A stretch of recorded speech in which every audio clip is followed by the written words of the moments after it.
The Catholics of Oz is brought to you by the Star Quest Production Network and is made possible by our many generous patrons. If you'd like to support the podcast, please visit sqpn.com/give. You're listening to episode 94 of The Catholics of Oz.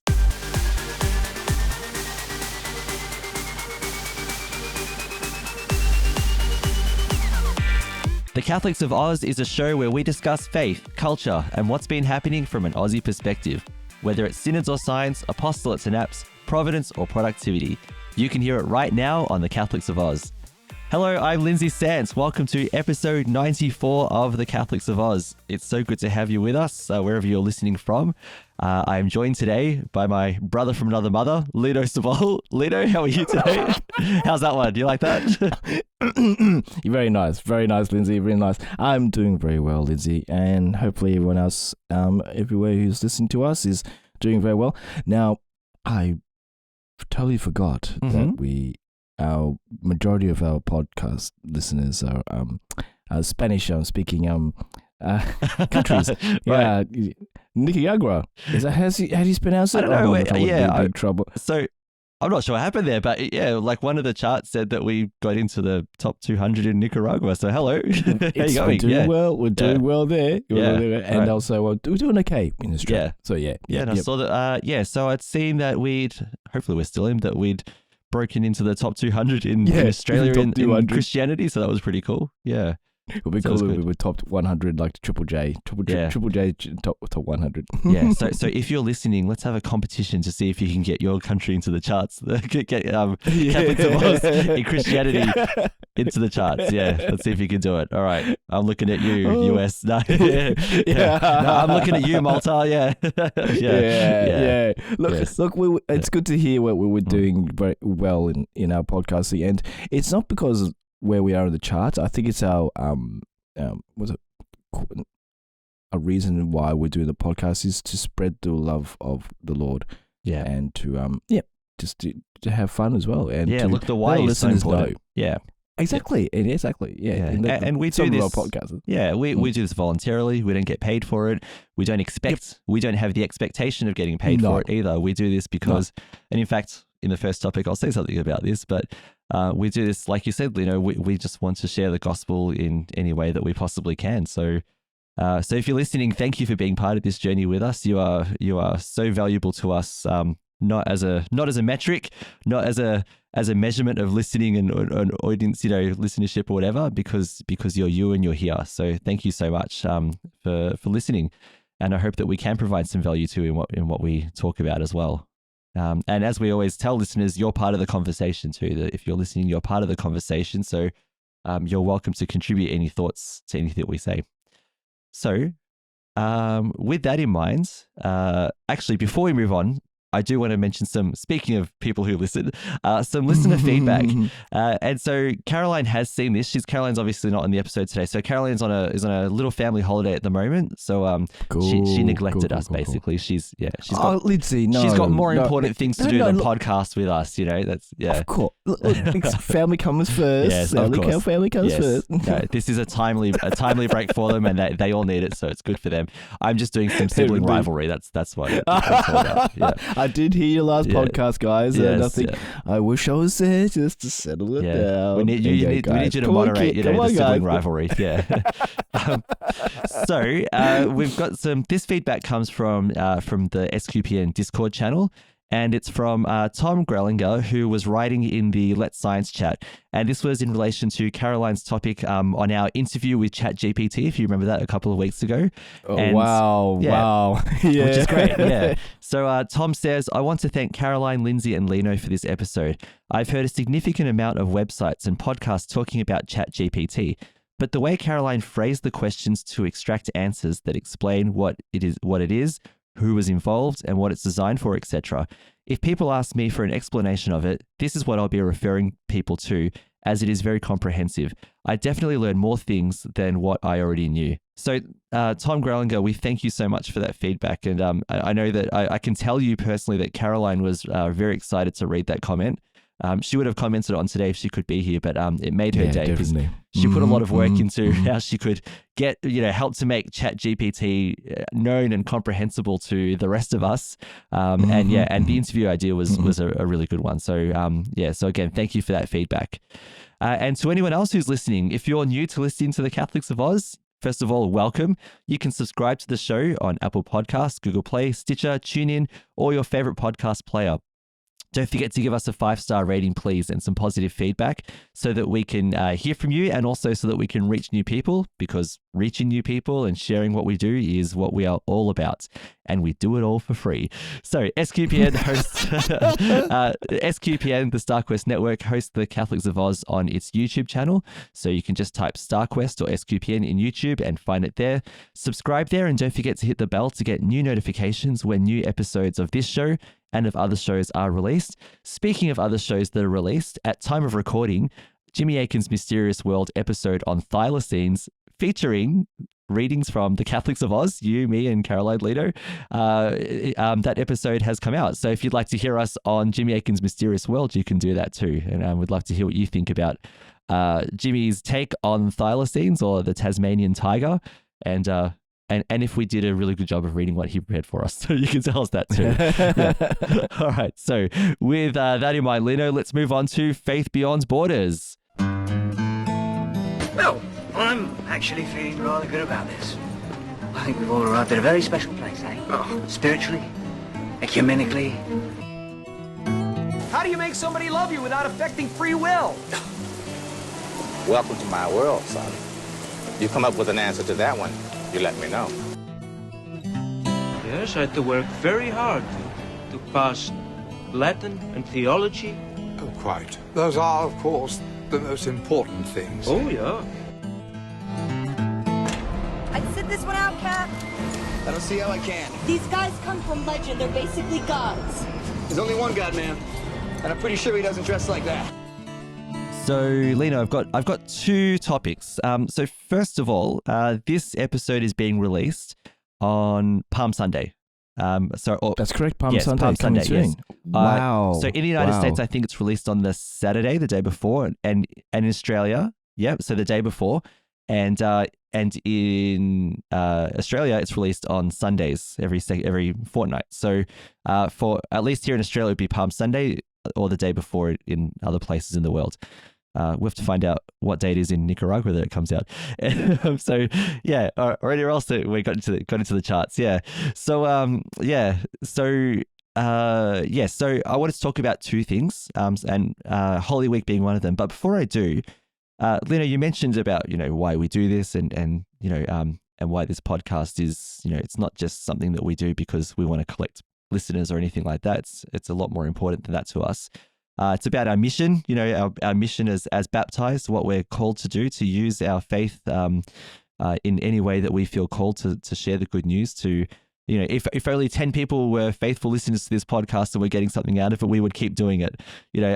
As long as it provided value to someone.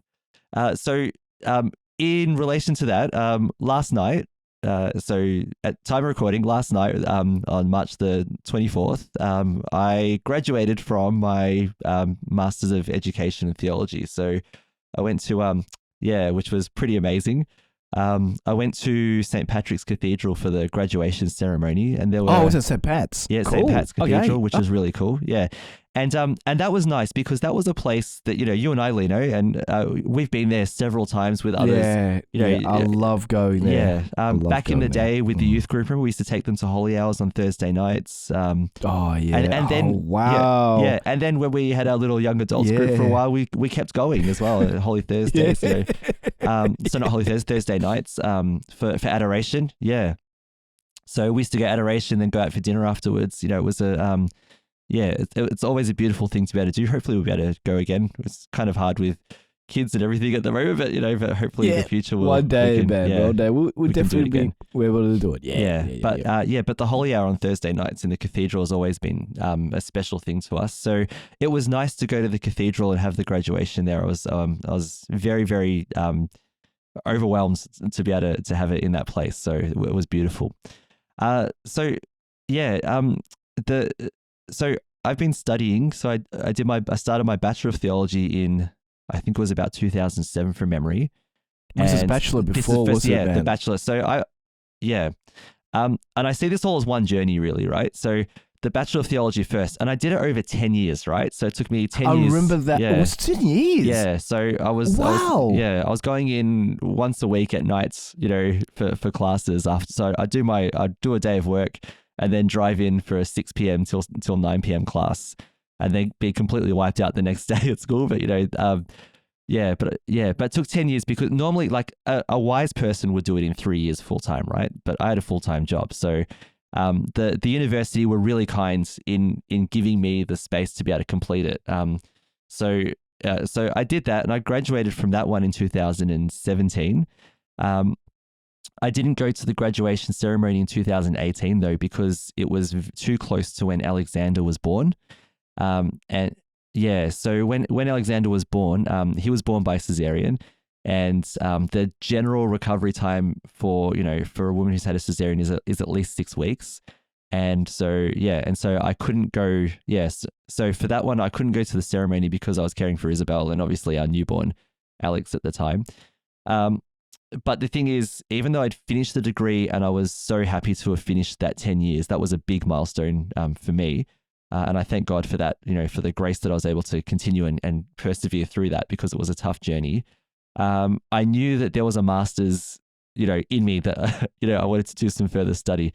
And the reason why though, it's a strange one, but in 2012, again, not to boast, I'm sorry for bringing this up often, but I went to Jerusalem. So I went to Israel for a 1-month study tour. But one part of that was that we went to Bethlehem, which is in the Palestinian territories. And in Bethlehem, we, apart from obviously being, a very significant place for many, many reasons in our Christian faith, Bethlehem University is there. So there's a Catholic university called Bethlehem University, and we had a tour.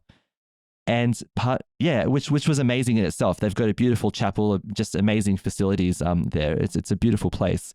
And I think the dean is from New Zealand from memory. I think he is, or is he Australian? Oh, I need to look that one up. Anyway, someone can Google that quickly. While we were there, he brought in some Palestinian students who were studying at the university, and they were talking about the challenges that they had because sometimes they weren't allowed to pass through checkpoints to get to university to study. So because of security situations, all these things. So so they had very, very difficult journeys in their studies, and a lot of the students who were speaking saying, I'm studying here. After this, I want to get my master's. A lot of them say, I want to get my master's, and I was amazed at just they knew already what their educational journey was going to be. These young people, a lot of young women had goals. They knew what they wanted to do, and they inspired me to think, well, I want to get my master's as well, just to, I guess, honor the journey that they've had in getting theirs and how difficult it was. And it was a massive turning point because before that, I can tell you, I didn't think I was capable of actually doing a master's at that time. I was still going through my bachelor's at the time. 2012, and I finished in 2017. So yeah. And I thought, I'll get through the bachelor's degree and I've got everything I want and I'll be fine, right? But they have to do the hard work there to be able, not just the study itself is challenging, but for them, the journey to actually study, the physical journey of getting to class was hard as well. So I wanted to take up a master's to honor them and what they gave me, the gift they gave me of their passion for education. So I wanted to do that in one sense. So that was motivation for me. And the other one, the other part of this journey is that during my bachelor's degree, I actually deferred for a year, right? So in 2011, I was about 2010 or 11, I deferred for a year because I was getting close to halfway through, and I started having a bit of self-doubt about myself in my studies, and I'm like, I was doing okay. I wasn't doing great. I was doing okay. And I was finding it really challenging because I was teaching VCE subjects. I still am, but I was teaching more than a couple. I was teaching a few VCE subjects. and it was a very heavy load, and I was trying to balance that with going into study at night and everything. And I'd actually made a decision to drop out. I'd actually already decided that I was going to drop out. And this was 8 weeks into my study of the theology of the human person with Father Kevin Lenahan, who is an amazing lecturer. And I had decided, I think it was a Thursday night class, that I was going to tell him there and then, even though I loved his subject, that I was basically going to stop. So at the end of the class, I was going to do this. But at the start of the lesson, this is so crazy. At the start of the lesson, he returned 2 papers that I'd written, and I got high distinctions for them. And I was shocked. I was shocked. I was like, wow, I was shocked. It's like, it's like, my God, literally as a prayer, my God, like how is this possible, right? And that was a massive turning point for me. And Father Kevin had said something to me that was, I forgot what it was, but he had spoken to me and just a simple bit of encouragement about how my work was really good. And so then I recommitted to, sorry, I'm feeling a bit emotional about this, but I recommitted to study. And so that was a massive turning point for me. And actually a few years ago, when I saw him in person, and I thanked him and I told him about that had happened. And from there, I just kept going and I started getting better and better, so those results actually motivated me to do better.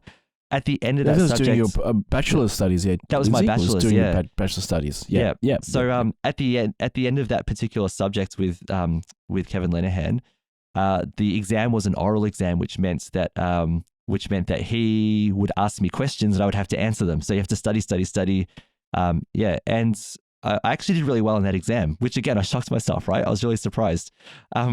So that helped me to get past some of the self-doubt that I'd had. And from there, it was just onwards and upwards. I kept studying, the passion increased, and I loved it. And, my love of my study helped me fall in love with my Lord, at the same time, just that love of Jesus and everything I was learning again about him through the studies. So, So then obviously, as I mentioned, the master's, I started the master's degree in 2020 and we went into lockdown. 2020 you started, wasn't it? Yeah, so I was doing, and we went into lockdown, but that was correct. Yeah. A lot of it was online, but I also, I was very fortunate that I was studying with 2 colleagues of mine, Shane Pettit, who is still studying because he's moved on to doing a thesis to finish his degree. So he finishes in May. Shane, all power to you. And Simon Cuxon, who is a colleague who literally sits in my office next to me as well. And we went through this journey of study together. And so we were both there, good friends, we look after each other at work as well in what we do. And we both graduated together last night, and it was just when one of the deans got up and said, Chancellor, I approve that these people have done their studies. We did it. I'm sorry, I know. Go on, say it because I felt say it. I when you say that, I come on, episode 1 Star Wars. Episode 1 of Star Wars. Thank you. Okay, sorry. Sorry for bringing them up. Lino, I apologize for that. Lino, don't apologize. I had Star Wars vibes when they were like, I was like, Chancellor, the trade negotiations, So I totally had Star Wars vibes. Actually, it felt almost like the awards ceremony at the end of episode 4, with the medal ceremony, felt a bit like that. Okay. Yeah. Okay. Anyway, so I had those vibes as well, but then I put that out of my head because we're in the cathedral. But for a second, definitely, yes. So and the ceremony itself for the masters was very meaningful because it was prayerful as well. So it was prayer. We were singing hymns. What really moved me emotionally was singing "Here I Am, Lord." It was an amazing choice. But then, when that song is sung in the cathedral, and the sound, exactly right. The way you're just physically inside the song. Exactly. Is what it feels like. I'm trying to figure out. I'm missing all my words. I can't remember what it's called when sound is vibrating throughout the whole area. Oh, goodness me, I lost my words. There's a word for it. I can't remember now. Maybe it's a Let's Science topic. Yeah. Could be. Yeah, definitely. But even the words of the song, the whole "Whom shall I send?" and then we respond, "Here I am, Lord." And all of us do this. Yeah, and obviously chosen deliberately. It's like, you guys have done some study, you've learned more about God. Now be sent to go and do something with it. I thought that was a very powerful message. at one point, one of the deans, because the College of Divinity or the University of Divinity, it's sort of like a coalition of different universities. So I studied at Catholic Theological College, but there are other theological colleges and unions that are. So one of the deans gave a speech at the end on St. Paul's letter to the Corinthians, and he was talking about how St. Paul spoke. St. Paul was a learned person. He had learned his faith. He was a learned Pharisee and everything, and so he knew his faith, and he could have explained it in very technical terms, Jewish theology and whatever, but he explains the faith simply, right, to people. But he was telling us the difference between explaining the faith simply and simplistically, where simplistically is where you reduce the faith right down to nothing, basically, where it's so simplified that it has no content or weight at all. Whereas simply means that as we explain the faith to people around us, they have access to it. They're able to comprehend and hopefully to know Jesus through what we're saying. Because again, when we talk about our faith, it's not about here's this fabulous knowledge. It's about here is the person of Christ. That this is who we're essentially. Everything we've said on many podcasts, right? Everything we do in our faith points to Jesus, not to us. That's correct. Yeah. Yep, definitely. And he mentioned a classic story. I can't remember the names of the figures in the story, but he said that there was this animated debate or discussion going on between these two classical intellectual figures, and it was about whether Christianity needed academia or not. Like, is academic study of Christianity necessary or not? And the person had said to the academic, God doesn't need your academia. And the academic said, yes, that's true, right? God doesn't need my academia. But on the flip side, God also doesn't need your ignorance, which was it's very interesting, right? To say both positions are actually true, right? In that God, our ignorance of faith doesn't help us to do what we need to do, all right, when we oversimplify our faith too much. Whereas if we have an academic understanding of the faith, our responsibility is not to lord it around and go, look at these degrees I've got, and hold up a piece of paper and say, look at how smart I am or whatever, or to then go and use the language, in such a way that it becomes a barrier for people to faith. The academic study of faith gives us a deeper understanding of how God works and gives us the ability to be able to share our faith in a different way to different people, and that's it. It's not about, when someone says, can I talk to you about Jesus? If that's the way the conversation starts, the first thing you respond with isn't, well, I've got a master's degree in theology, so let's go. It's not like that at all, right? No. It's a lot more. It's a lot more involved than that. And we talked last week about, so Caroline and I last episode, Lino, we talked about the right of election and supporting people into their faith. So the same deal, right? We don't support people into their faith by going, can you explain the hypostatic, union of Jesus' two natures, both God and man? Calm down, people, calm down. Yeah, no. That's great that explanation is there. It helps. It makes a lot of difference. But, what we would say is Jesus Christ, the Word became flesh. God became man to come to us, to preach the message of salvation and to redeem the human race and bring us to God in glory and blah, blah, blah. That's, we want to tell that message, not the, people might want to have a more academic discussion, which is great, right? But we don't want to, show off, boast about our education, because basically when you boast about your education, you're being ignorant of the other person, right? So there's the ignorance again. So it works both ways. Yeah. So anyway, I'm grateful to God that this journey is over. This graduation that I went to caps off a journey of that bachelor's degree I mentioned before. I counted this as a graduation of that all these years from 2007 until last night. Oh my God! You start it before you got married, Lindsay? Yeah, I started my degree before I got married. Yeah, my bachelor's degree. Yes. Or was it after? Yeah, no, it was before. 2008.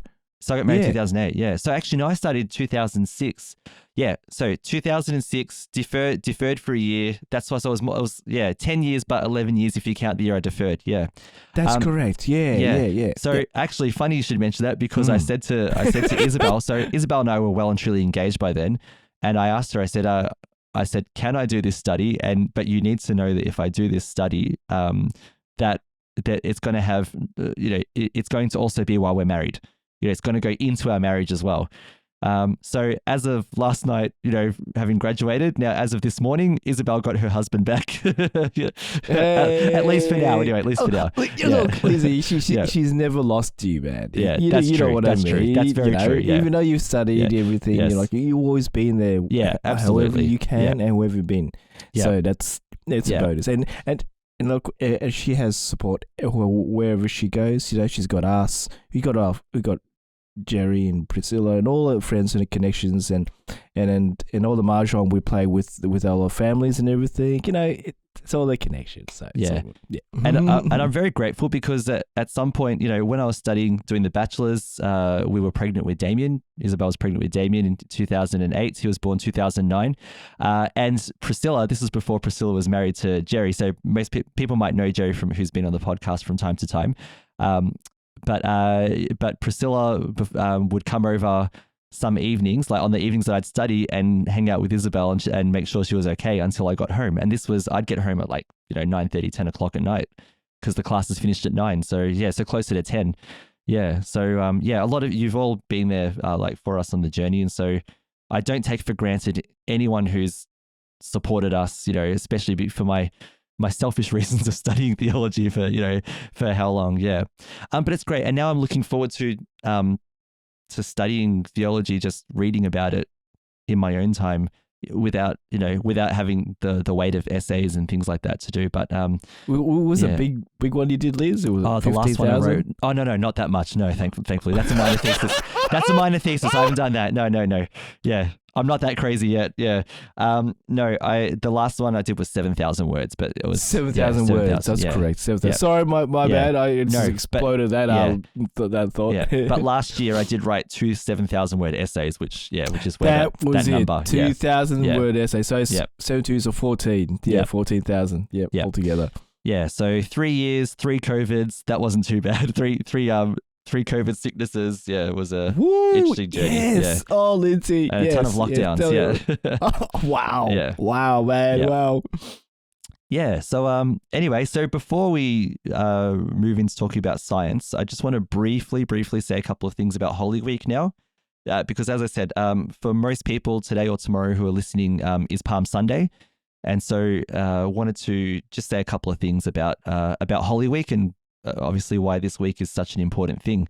So in Holy Week, obviously we start with Palm Sunday and the blessing of the palms. We'll have the reading of the Passion from Matthew's Gospel this year. And then we'll have a week, a few days until Holy Thursday, which kicks off the Triduum. The Easter Marathon, as I refer to it sometimes. Don't want to, but I don't want to oversimplify. All right, all right, yeah. But it is, it's obviously, 3 days of liturgy, worship, reflection, prayer, and very important, by the way. Not just, I don't mean to belittle it or make it sound like it's not important. It's actually the most important time of our Christian calendar. Actually, a Christian calendar, I must admit. Yep, definitely, yeah. Yeah, so I just wanted to point out that that the whole week of Holy Week, let's try and use all of this week. And I just want to say a couple of things about it just very briefly. So, and I'm taking this from Catholic News Agency, who did a bit of a history, and there's a link in our show notes, and some other interesting things about it. So, first of all, a lot of churches during Holy Week will decorate and use red as a symbolism of martyrdom or of the blood of Christ. So you might see some more red colors coming up. You'll see the veiling of statues and things that can't be moved in purple or black. So what happens is the church becomes a little bit darker, just to set the atmosphere that this is, while it's a week that culminates in victory, it's also a week that culminates in some of the darkest times the darkest times in Jesus's life as well. And we can take also symbolically, we can think about the darkest times of our lives. And this is a good time for us to link that to Jesus, to share that with Jesus during this week. That just as Jesus experienced this darkness, which led to the darkness of the tomb, the literal darkness of the tomb, starting with his emotional, spiritual, and physical darkness, right unto death and being buried in a tomb. And then it ends with that victorious moment of the resurrection. And that's why we link and share our darknesses and our difficulties with Jesus, because that is carried into the resurrection as well. And our ultimate hope at the end of time, Christ, we talk about Christ dying, and he will come again to judge the living and the dead. His kingdom will have no end. This is the resurrection for us, the resurrection of the dead that we'll experience at the end of time as well. So this is a time of darkness that leads into a time of unextinguishable hope. I hope I said that word correctly, but a hope that can't be, yeah. And so what will happen now is we'll have Palm Sunday, we'll have the blessing of the palms, and we'll reenact in a way Jesus's triumphant entry into Jerusalem. And so you might recall that, that the gospel accounts talk about Jesus entering, on a donkey, and they put palms down and they're calling out Hosanna. So there's this fervor that Jesus is king from this crowd. And also obviously a great irony, right? So we know that Jesus is, at this point, is misunderstood, because many believed that Jesus would be a king who removes the Romans and physically takes up a throne in Jerusalem and sets up his kingdom that way. So sets up God's kingdom that way. So there was this, amongst some, there was a mistaken belief that this is what Jesus came to do, to literally kick out the Romans and become a king of a physical geographical space. Yeah. But there's a bit of disappointment, because that's not what happens, and in fact he's crucified, right? And so a lot of people think it's failure.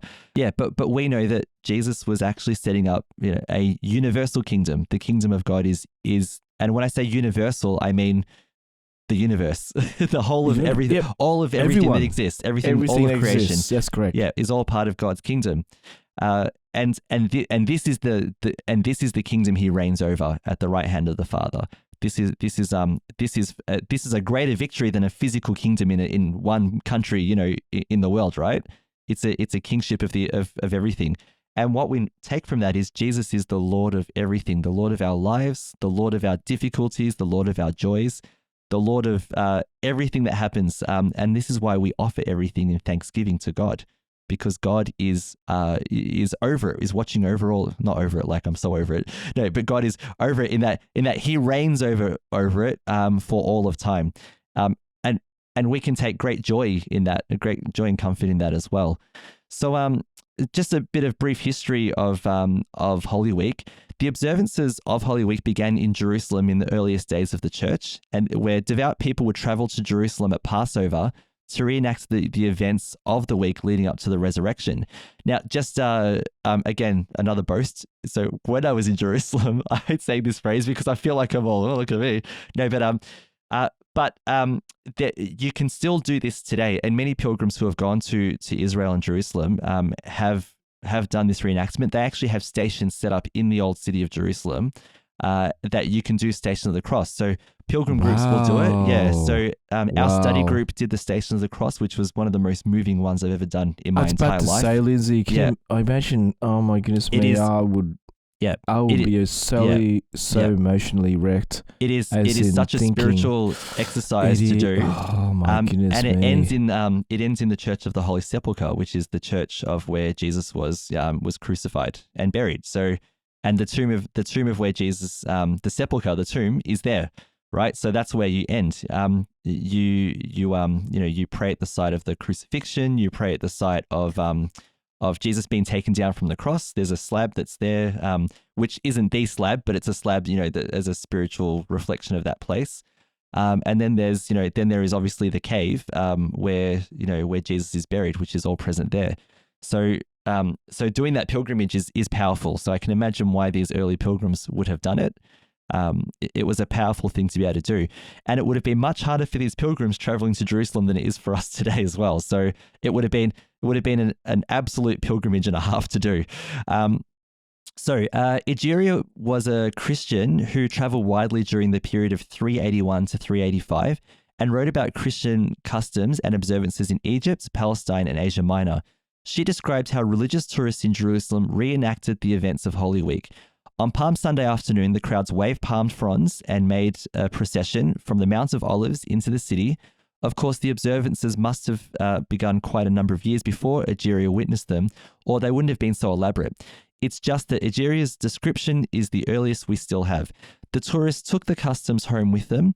Holy Week observances spread to Spain by the 5th century, to Gaul, which we call France now, and England by the 7th century, and then Rome by the 12th century. So it took a while for the Romans to pick it up, but it got there eventually. And so the purpose of Holy Week is to reenact, relive, and participate in the Passion of Jesus Christ. Just as a fun fact, and I think I've mentioned this before, Pope Francis now, but popes have done the Stations of the Cross at the Colosseum every year on Good Friday. Oh, so, wow. Okay. Yeah, so you can watch that. Yeah. Wow. Yeah, it's an amazing thing to see. So those Stations of the Cross at the Colosseum, you can view, they're always broadcast live. So depending on where you are in the world, you'll have to check your local times and everything like that. Check your local stations for times. But, but the Colosseum is considered, my understanding is the Colosseum is actually considered a church, a holy site, and is therefore able to be used for the Stations of the Cross, and for other, so I didn't realize that, which was an amazing fun fact. So, also very beautiful to view. Now, I've never been to one of the Stations of the Cross in Rome. I'm not sure if I ever will, but I encourage. You've been to the Colosseum? Did you? I've been to the Colosseum before. Yeah, you've been to the Colosseum. Yeah. But I can imagine that turned into a into the setting that they use. It's amazing. But I encourage anyone who's listening this year, see if you can make an effort to watch it or replay it. If it's not on at a decent time, you can watch it again. It'll be on YouTube. You can watch it whenever you like.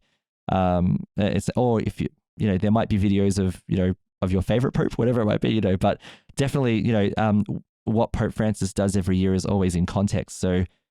Look at how he prays for us and for the church and for the world and now for our context at this year's Station of the Cross.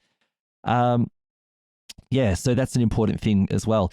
So the last point I want to make is that the calculation of the 3 days. So because there's always been a kind of a, how do we know that this was the day that this, that this was the Last Supper, that this was the whatever, that this was the resurrection and so on.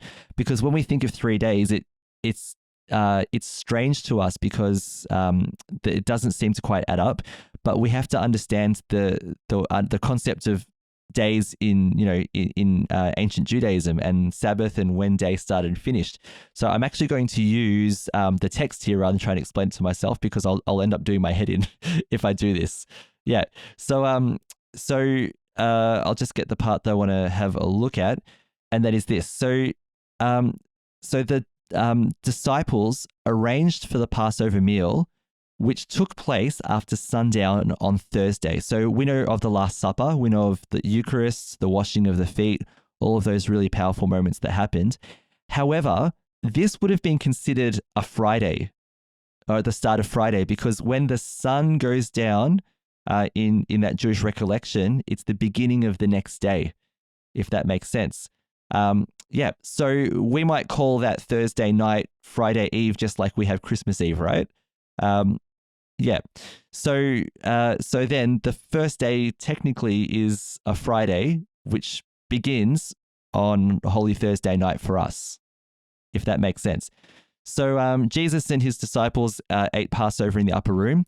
They ate it early, which was not uncommon. So in that era, most Passover Seder meals did not include lamb, because most Jews lived too far away from the temple to obtain lamb, which was kosher for the Passover. So the disciples who were from Galilee would have been accustomed to a Passover Seder without lamb. We know that Judas left the meal. Jesus and the remaining disciples went to the Garden of Gethsemane, where he prayed, and the disciples kept falling asleep. If they'd graduated the night before, I'd understand, because that's how I'm feeling right now. So then Judas, we know, arrived to betray Jesus, who spent the rest of the night being tried in the kangaroo court by Pilate. I might just add as well, read John's account of this moment where he's arrested. I'd recommend this. It is one of the most powerful and beautifully theological accounts of the arrest of Christ, because when they come to arrest Christ, he says to them, John says that Jesus said, "Who are you looking for?" And they're like, "Jesus, the Nazarene," or whatever it was that they said. And Jesus says, "I am he." And it says that the people who came to arrest him fell to the ground. It says, I am he, and they fell to the ground. And they didn't get up again until he said, what are you here for, or whatever it was. Now, there's two things in this, right? One is, he says, I am he. He uses the divine name, I am. This goes back to Moses, right? With God in the burning bush. And he says, and Moses says, who are you? Who do I tell the people that you are? And God simply says, I am who I am. He uses the divine name. So Jesus several times refers to himself as the I am. He's the divine name. So it's theological, right? That Jesus, through the power of words, uses these words and they fall to the floor. That this is the power of God. And they don't get up until he reminds them, what are you doing here, right? So what John is telling us is that God is in control. Jesus has been handed over to be arrested and tried and crucified, but God is in control the whole time. So this is a reflection for all of us. Think about, the illnesses you are struggling with. Think about the people who, the difficulties you're going through, in relationships, and the financial difficulties you have, and the whatever it might be that you're going through right now. All of us are going through things. That's life, right? This is the way it is. God is in control.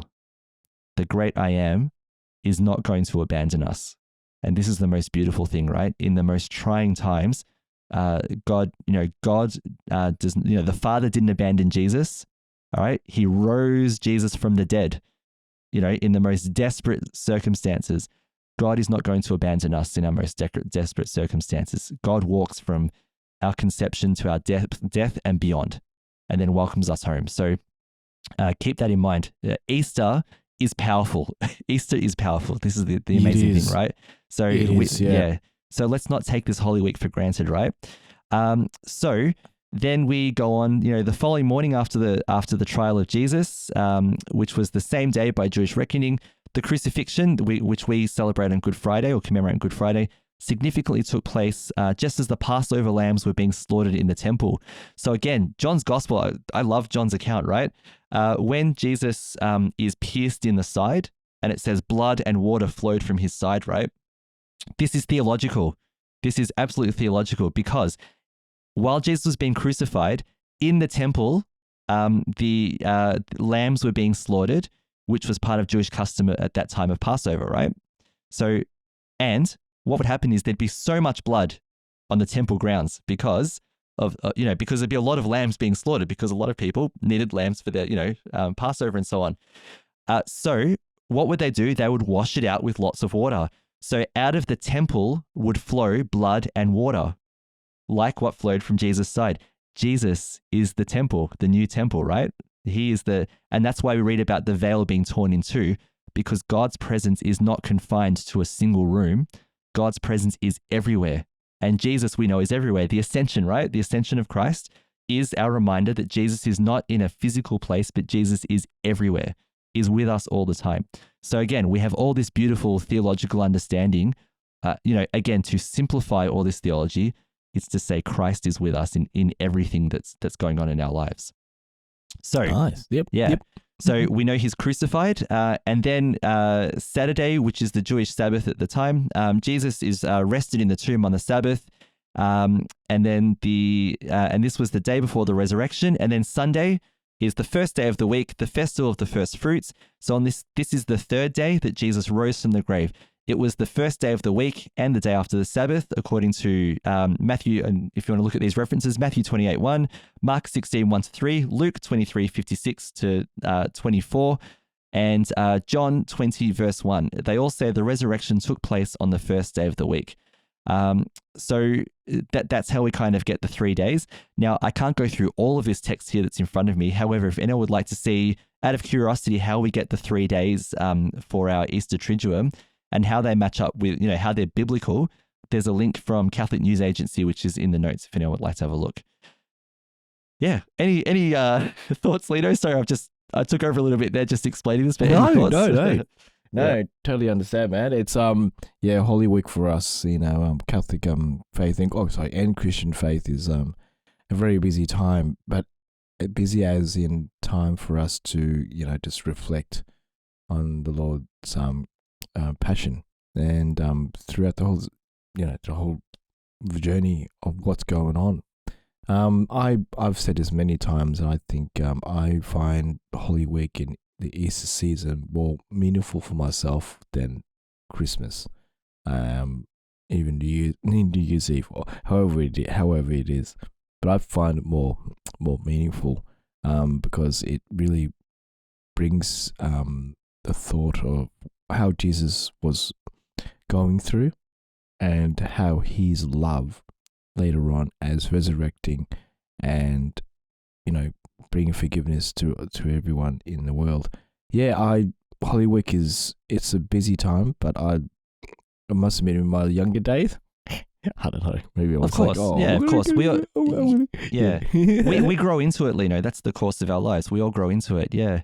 I would say to people as well, if you'd like a way to find ways to link your life to Jesus, your prayer and give it context and find greater meaning, look at what's happening in the church calendar in the feast days, because there are a lot of significant days in the life of Jesus and Mary and the saints which we celebrate. So for example, today is actually the Feast of the Annunciation. So it's easy to forget, right? Because we're in Lent and there's all these things happening. For Lent, But it's the Feast of the Annunciation, or today at time of recording, I should say, because when this comes out, it won't be anymore. But which happens 9 months before Christmas, right? So 9 months, to journey through the pregnancy of Mary with Jesus, to that beautiful celebration when we celebrate Christ coming into the world. And it culminates in, like you said, Lino, Easter, the biggest celebration in our Christian calendar, which is, Jesus. Some people say he was born to die. Technically, yes, but I'm not comfortable with that being the whole story. I agree. Yeah, for me personally, all right. For me personally, I don't want to judge what people think. For me, that would be that oversimplification, right? Because we take in the Paschal mystery, the life, death, and resurrection of Jesus. The life of Jesus is so important. Jesus, yes, his life culminated in his death with that, with the crucifixion and so on, and the resurrection. But before those things happened, he taught, he preached, he healed. All those things give context to his death and resurrection. They explain his death and resurrection. And the kingdom he was setting up, the kingdom he established, rather than, so that we don't get this idea that he tried to set up a physical kingdom, that, it was a kingdom that reigns over us and is in our hearts and is for all of us. And I could go on about this for hours, but I won't. Yeah. So if anyone who's listening has any reflections on Easter, the Holy Week, any customs that you have. This time last year, we talked about people doing pilgrimages on Holy Thursday night.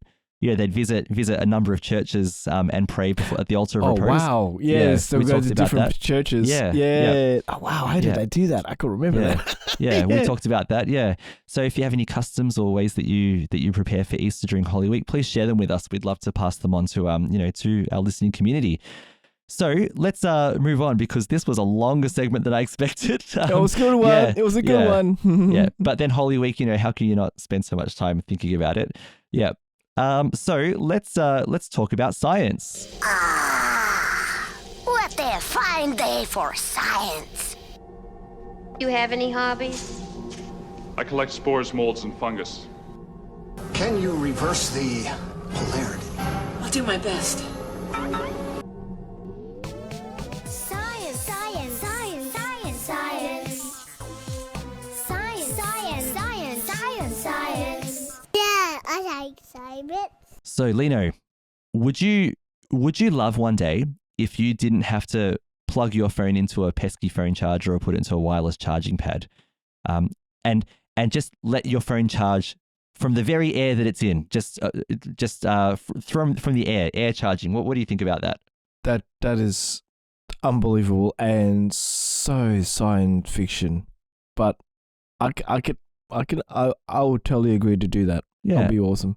Imagine, Lino, if and this is still a way away for all of us, but imagine you had an electric car, and because here in Victoria, so someone there was a family member, an extended family member who came to us from Sydney, who came to visit us from Sydney, and he came with his fiance, or soon to be fiance, we hope anyway. But family gossip. Anyway, yeah. But for their holiday to Victoria, they hired a Tesla, right? So he went straight out. So drove to Victoria in an electric car. Yeah, and he said, he was talking about the differences, between it and a normal car, and he said, we concluded it's basically a giant iPhone on wheels, right? This car is packed with technology. It's like impressive, whatever. Yeah. But he said, but in Victoria, we don't have right now a large number of charging, places where people can charge their cars. Not yet. No. Yeah. So you would have to travel 30 minutes from anywhere you were in Victoria to find a charging place, right? Which was a nuisance. So imagine, Lino, your car could charge just by sitting in the driveway, just from the thin air around it that would just charge it overnight. Goodness me. In fact, not even overnight, just wherever it was, at work or wherever it was. Oh. Yeah. Wow. Just imagine any wireless device that requires charging, like just about everything we own now. Imagine it just charging from the thin air that's around it. That is... I don't know. Yeah. Just imagine your laptop, just charging. Yeah. It is charging. Yep. No plugs, no pads to sit it on, no nothing. Just like that. Yeah. Well, today's science topic is an interesting article that came up in the conversation. This was shared on Discord, and I'd read it separately. And this was also a request from John Fazito, who'd mentioned it as well. Said you should talk about this. So we're going to talk about it today. Finally, it took a while. The conversation, this was the article: electricity from thin air. An enzyme from bacteria can extract energy from hydrogen in the atmosphere. And so what the hope is, and there again, with all this science, this is still far away. What the hope is that eventually small devices might be able to be powered just from the thin air around it, right? Charged out of thin air. So this is a joint article. It's a summary of a larger, more technical paper, which is linked in the article as well, by Chris Greening, who's a professor of microbiology at Monash University, Ashley Kropp, who's a PhD student in biomedicine from Biomedicine Discovery Institute, Monash University, and Reese Grinter, lab head, Biomedicine Discovery Institute, Monash University. So these are the three who wrote this article. So you'll hear it when I read certain parts of it, you hear them say, we did this, we did that. So just a couple of points in this article. It may sound surprising, but when times are tough and there is no other food available, some soil bacteria can consume traces of hydrogen in the air as an energy source. In fact, bacteria remove a staggering 70 million tons of hydrogen yearly. Goodness me. From the atmosphere. There you go. Whoa. This is a process that literally shapes the composition of the air that we breathe. So it says here, they isolated an enzyme that enables some bacteria to consume hydrogen and extract energy from it. And they found that it can produce an electric current directly when exposed even to minute amounts of hydrogen. So essentially, they found that bacteria, when they don't have a food source, they extract hydrogen from the air and they feed on that. And the enzyme in the bacteria can convert hydrogen into electricity. And this is where the idea of air charging has come from. So there was a lot of hype when this little discovery was released. Wow. So here is here's the science of it. So this was prompted by this discovery. It says, we analyzed the genetic code of a soil bacterium called Mycobacterium smegmatis, which consumes hydrogen from the air. Written into these genes is a blueprint for producing the molecular machine responsible for consuming hydrogen and converting it into energy for the bacterium. This machine is called hydrogenase, and we named it HUC for short. So I'm going to use HUC as well, which makes it a little bit easier. So HUC is the enzyme which turns hydrogen into energy or electricity. So hydrogen is the simplest molecule. It's made of two positively charged protons held together by a bond formed by two negatively charged electrons. HUC breaks this bond, the protons part ways, and the electrons are released. In the bacteria, these free electrons then flow into a complex circuit called the electron transport chain, and are harnessed to provide the cell with energy. The flowing electrons are what electricity is made of, which means HUC directly converts hydrogen into an electrical current. Now, wow. Yeah, so this is pretty fascinating stuff, right? I mean, we were talking about melting robots a few weeks ago, and now we got this, right? This is really cool. Self-healing cement, and now we are going up and up with these topics. Yeah. So hydrogen represents only, get this, 0.00005% of the atmosphere. Consuming this gas, at these low concentrations is a formidable challenge, which no known catalyst can achieve. Furthermore, oxygen, which is abundant in the atmosphere, poisons the activity of most hydrogen-consuming catalysts. So what they had to do then was isolate the enzyme that allows bacteria to live on air. So they wanted to know how Huck overcomes the challenges, and so they set out to isolate it. So the process for doing this was very complicated. They say, we first modified the genes in M. smegmatis to allow the bacteria to make the enzyme. In doing this, we added a specific chemical sequence to Huck, which allowed us to isolate it from M. smegmatis cells. So we're talking about getting an enzyme out of a cell. So this is really, really complex stuff. Oh, it is, yeah. So getting a good look at Huck wasn't easy, it says. It actually took several years and quite a few experimental dead ends before they were able to get a high-quality sample of this enzyme. However, the hard work was worth it, as Huck we eventually produced is very stable. So it can withstand temperatures of 80 degrees Celsius down to minus 80 degrees Celsius without activity loss. So that's really good news, because that means it can operate in pretty extreme environments, right? Nice. Wow. Yeah. Yeah. So when they isolated it, they set about studying it in earnest, and they to discover what it was actually capable of. How can it turn the hydrogen in the air into a sustainable source of electricity? What they found remarkably is that even when isolated from the bacteria, Huck can consume hydrogen at concentrations far lower than the tiny traces in the air. In fact, Huck still consumes, it says, whiffs of hydrogen too faint to be detected by the gas instruments they had in the lab. So the hydrogen that was too difficult to detect, impossible to detect, Huck was consuming that too.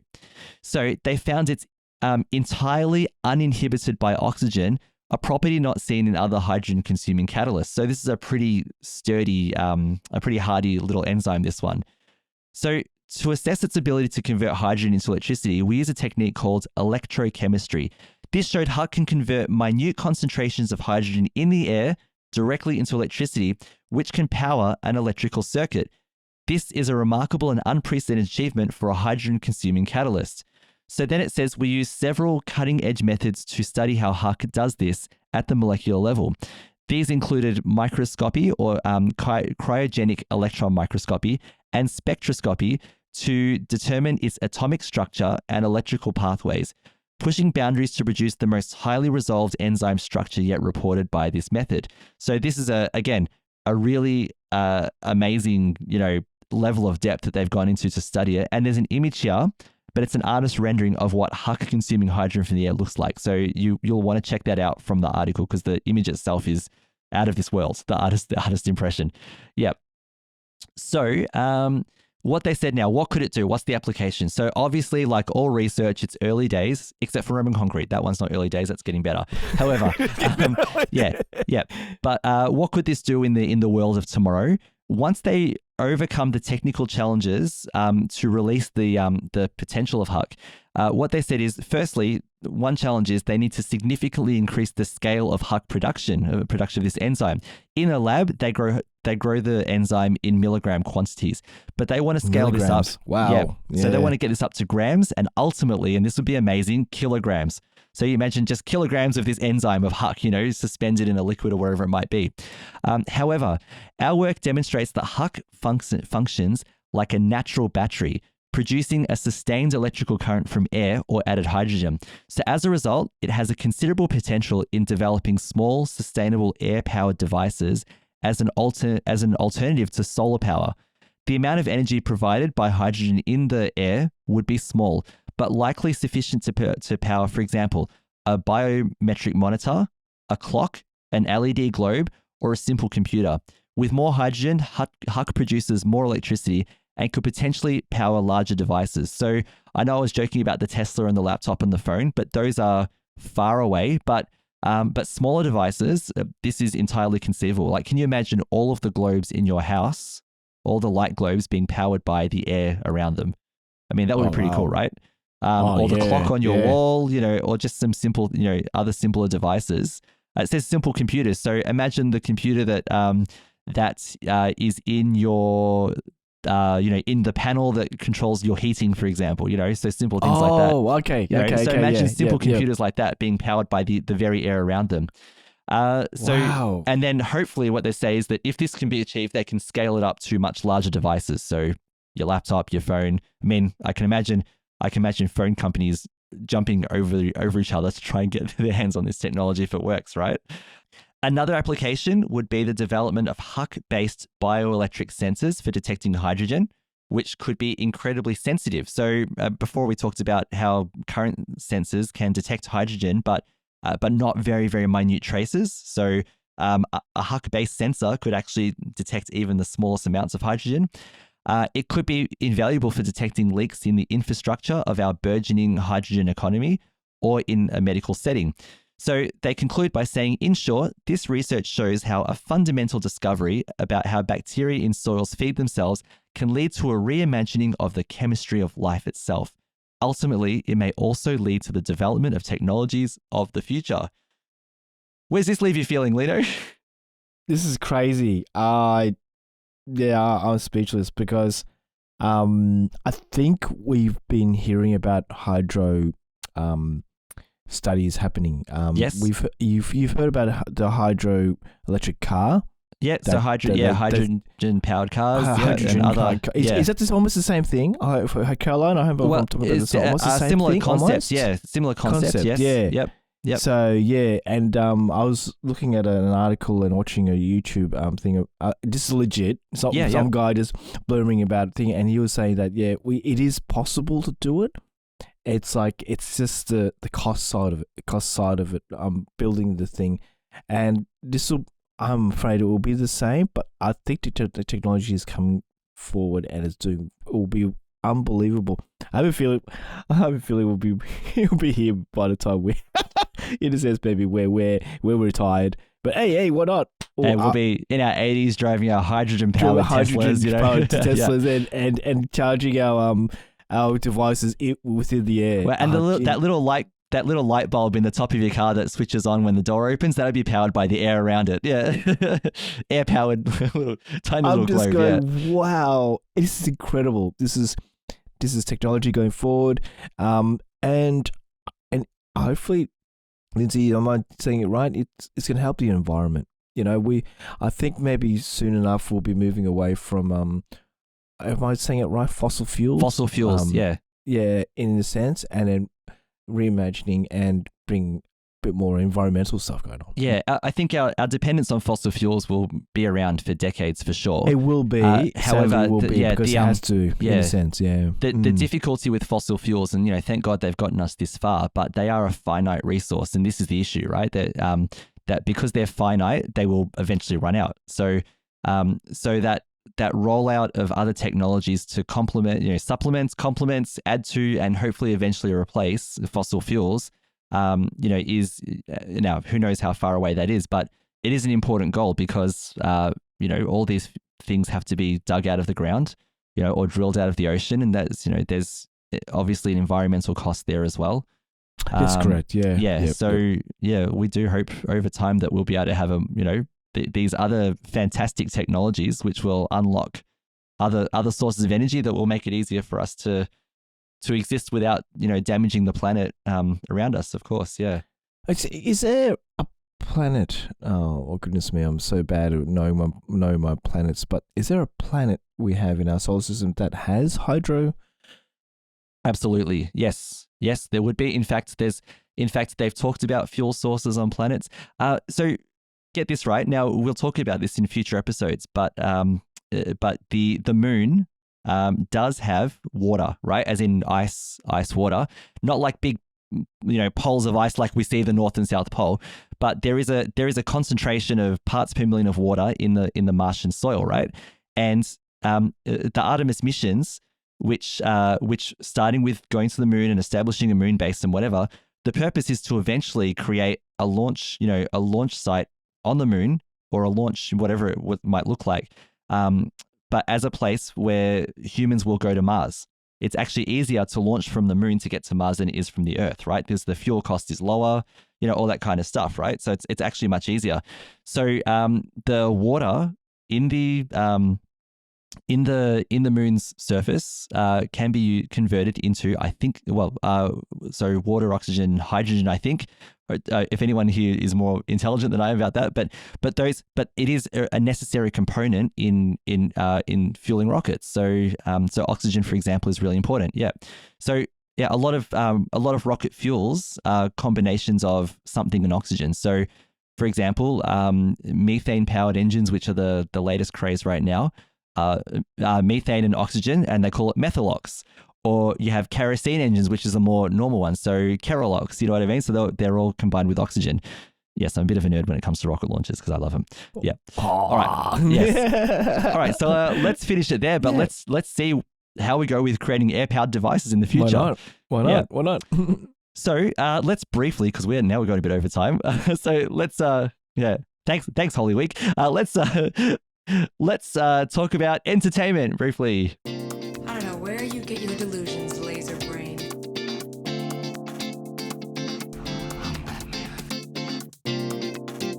This is not what we came here to do. No, but it's what I'm going to do. I have a plan. You've got a plan. I have part of a plan. Are you not entertained? Are you not entertained? All right. So Lino, I haven't watched a lot because it's been a busy couple of weeks for me. Totally understand. So I'll say a couple of things, and you can throw in as well. So very briefly, with my son, I've been rewatching The Batman, which is an amazing film. I love The Batman. It's so good. And big call. It is one of the best Batman films I've ever seen. If you're going to make a new, this is the one with Pattinson, isn't it? Correct? Yes. Yeah. Robert Pattinson. Okay. Yeah. Robert Pattinson. Yep. Who surprised me because he's excellent. And I've talked about it before on the podcast, but I do love it just for that change of, how he's the vengeance. And then he becomes the Batman, that whole progression I love. So it's really well done, well acted. It's a lot of fun. So I'll put that aside, but we're just watching that in like half an hour blocks in the evenings because it's a long film. So yeah, which I like. It is. Yeah. But it's a great film. Yeah. Like you said. Yeah. Yeah. I always thought the film would actually be all right as a streaming series. You break it up into 5 or 6 parts. It would actually make sense as a streaming series. That is a good point. Yeah. That is a good point. They could do that. Yeah. They could do that. Because it's amazing in that sense. Yeah. Otherwise, I've just been watching The Mandalorian and Star Trek Picard. I've been enjoying both of them. They've been great. I won't spoil anything, obviously, but last night, Star Trek Picard, which is episode 6 at time of recording, will be episode 7 by the time people hear this, was really cool. Like, how do I describe it without spoiling it, right? I mean, there's more characters returning, there's more reuniting of, and it's becoming more and more next gen as more, as more cast members are added to the mix. There was a surprise yesterday, an unexpected character return, which I didn't think was going to happen. The trailers led us to believe that one particular person was someone who ended up being someone else. That is not helpful at all because I can't say anything more without spoiling. But yeah, really enjoying it. It's really, really, really good. And Mandalorian, just going from strength to strength. What can I say? You know what I can say, right? There's at the end of the episode, and I can't spoil again, but there's a conversation where Bo-Katan, she's one of the Mandalorian characters, she's telling one of the other characters, I saw this thing, this legendary thing. I'm trying not to spoil again, right? And like she's not really believed, and she's like, but what if I saw it for real? And the person responds with, "This is the way." Like this, like it's. And I was saying to my family, that's a great way to respond to a really awkward statement that someone makes. You know what I mean? Like if someone says something really, really awkward to you, just respond with, "This is the way." Yeah. So yeah, like if someone's like, does this hat suit me? Is it the right color? And if it really doesn't, and it really doesn't, just say, "This is the way." Yeah, this is the way. This is the way. Yeah, because it's like non-committal. It's a non-committal phrase, right? It can be interpreted either way, but you kind of get away with it. So So there you are. If anyone says anything awkward to you, just respond with "This is the way." Yeah. Hey, Lindsay. What timeline is the Mandalorian in the Star Wars universe? So it takes place 10 years after the Return of the Jedi. Oh, 10 years after the Return of the Jedi. Yes, about 10 years after Return of the Jedi. So it's not when what's it episode the latest one? So would it be a decade before that trilogy? Yeah. Before that trilogy happened, is that correct? So because the characters, the top three in the newer trilogy, I think they're in their 20s. So time needs to go by so that they can grow up, I guess. Right. So so it'd be like I would say, and Star Wars fans can correct me, but it's like sort of like smack in the middle of like in between episode 6 and episode 7. In between episode 6 and episode 7. Okay then, because I was seeing there was something about I'm going to spoil this. I'm going to be in trouble. But I saw they call him Baby Yoda. I know. Everyone knows Baby Yoda. If you don't know Baby Yoda by now, too bad. You should have caught up. There's an actual word. There's an actual name. His name. He's got a name. Yes. Yeah. He's got a name now, and he was apparently they want him to be. I mean, with Luke for some reason. Been together for some reason. I don't know. You. Yeah, I would spoil it if I told you. Yeah. I saw images of that and little people thought, okay, I'm not going to read this because I haven't seen it yet. I haven't seen Mandalorian, all of it yet, so I'll wait. Lino, you must. Yes. And the thing is, you have to watch the Book of Boba Fett after season 2 of The Mandalorian because there are some Mandalorian specific episodes which carry on the story. They call it season 2.5. Yeah, because there's some really significant storytelling. But anyway, have they continued with Boba Fett? Is that just?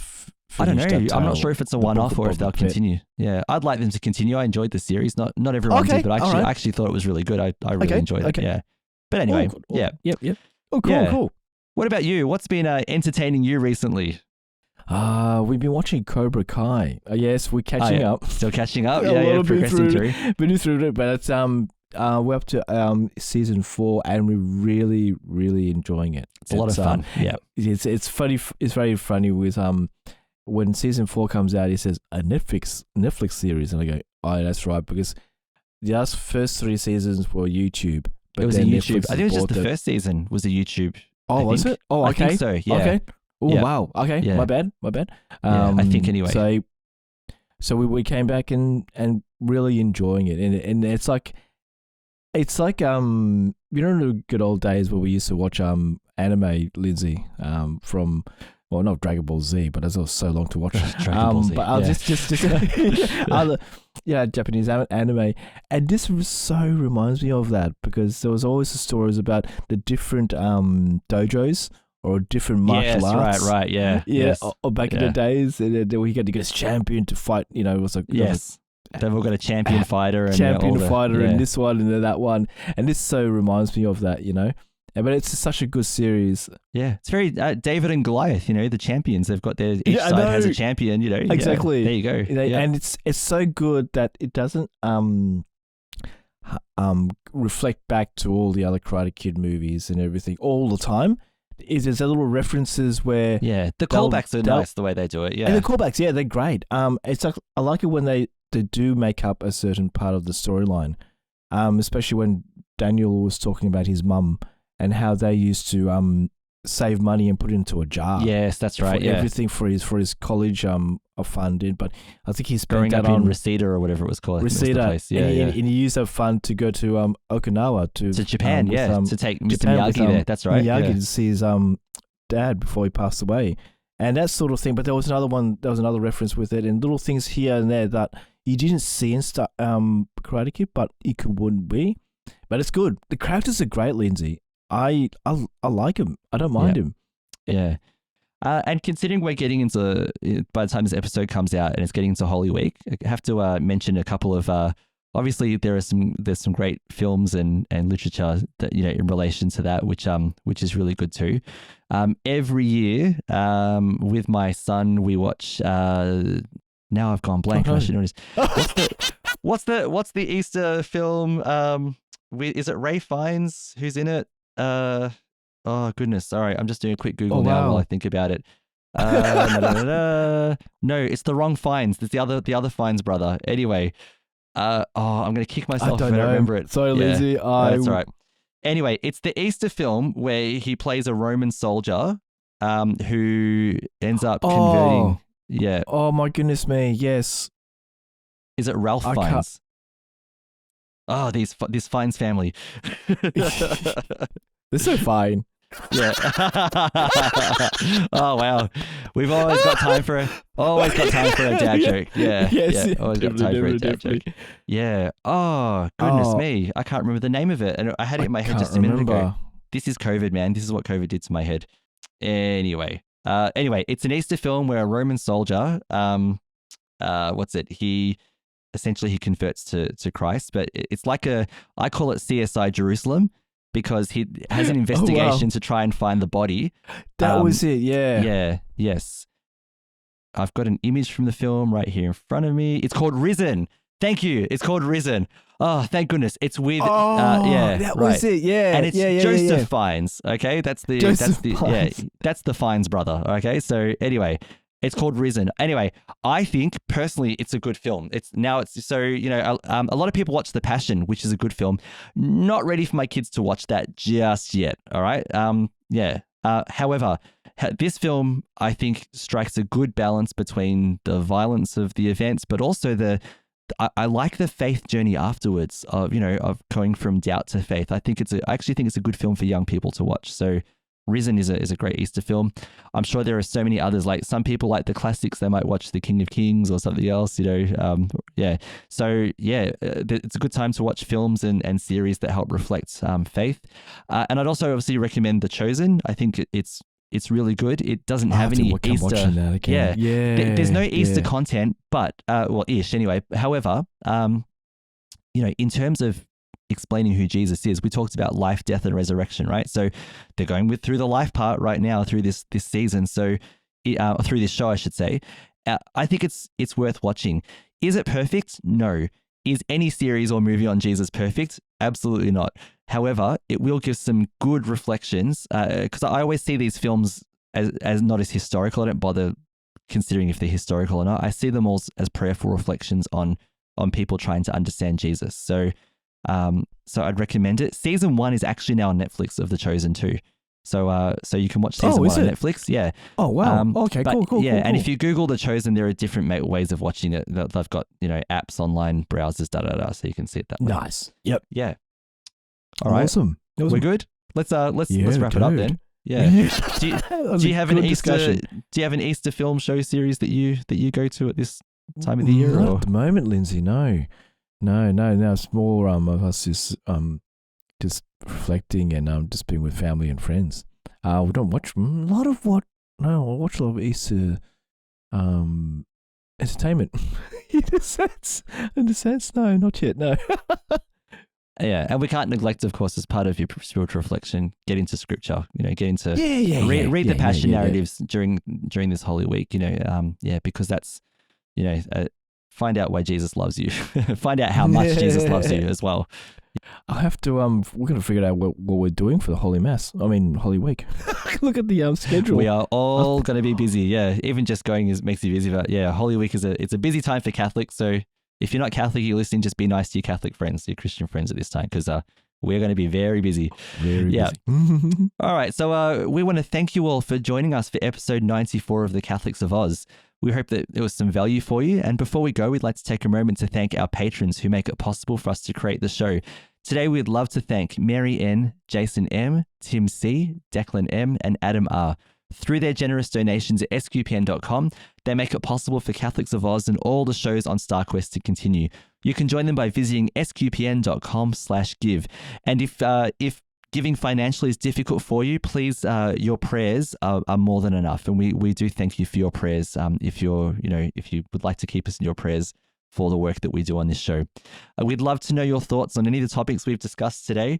You can send us feedback by visiting sqpn.com/Oz, spelled OZ, where you can also find the links and show notes for today's episode. And while you're at the SQPN website, don't forget to sign up for the Insiders Club newsletter to get updates about your favorite shows, sqpn.com/about newsletter. Interact with us and with other show hosts and with other listeners on SQPN's Discord, sqpn.com/Discord. And you can also find all of our shows and content advertised on StarQuest socials, so facebook.com/StarQuest Media, Twitter at SQPN, and on Instagram, search for StarQuest Media. And we have our own Catholics of Oz Facebook page, facebook.com/Catholics of Oz, where you can join us to discuss our latest episodes. We can also be reached by a good old email, catholicsofOz@sqpn.com. Lino, thank you so much for being part of episode 94 today. It has been totally awesome. Thank you very much, Lindsay, and God bless everyone. And yes, by the time this comes out, Holy Week will be started. Oh no, Yeah. it's Starting. Yes, starting. Yes, That's starting. Right. Yeah. So everyone, take care and God bless, and we'll see you soon. Yeah, and I do want to end with a quick note that Caroline and I did attend the Patrick Oration, and Lino viewed it, and we do plan on talking about that in our next episode. So we just need some time to reflect and unpack, and also we want Caroline to be part of the conversation as well, because it was a very, very important address on a very important topic of young people in the church. And we want to give it its due, and all three of us want to make contributions about that. So we are going to talk about it. It was a beautiful night. We'll have more to say about that. But in the meantime, thank you so much for joining us for episode 94. I'm Lindsay Sant, one of your hosts. We will see you in our next episode. But thank you for joining us for another episode of Catholics of Oz on StarQuest. Here's another show on the StarQuest network you're sure to enjoy, The Secrets of Middle-earth. Find it wherever you can find podcasts or at sqpn.com/Middle-earth.